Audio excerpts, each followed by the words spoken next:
Bên nó fly nó cái lót này, so the fly, đây là cái nào, đây là trăng là lừa đấy, đây là fly, so the fly này, bông bông cười, nó cái hai fly kìa bông bông này, thông thông đi fly bom, đây này.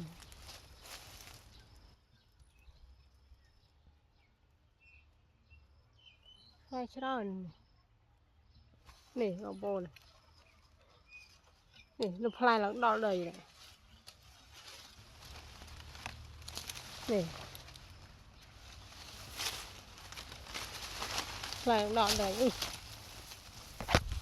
ទុំជ្រុះបាត់នេះទាញមកជ្រុះតាមដៃបង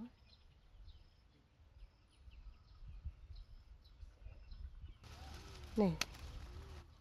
សតផ្លែនេះអូបងប្អូននេះផ្លែឡើងដល់ដីនេះឃើញហើយទៅជាប់មាត់ស្ទឹងស្រះជាប់ស្រះនឹងធំ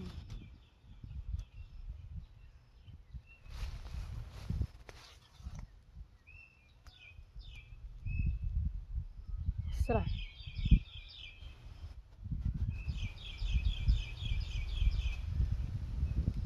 ះទឹកថ្លាឆ្វេងស្រះ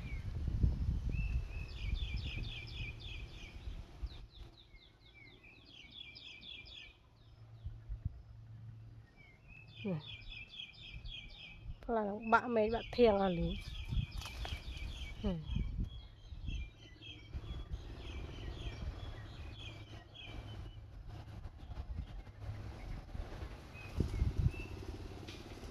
នោះលោនៅលើអីទីរកផ្លែច្រើនណាស់បងប្អូនមានទុំមានចាស់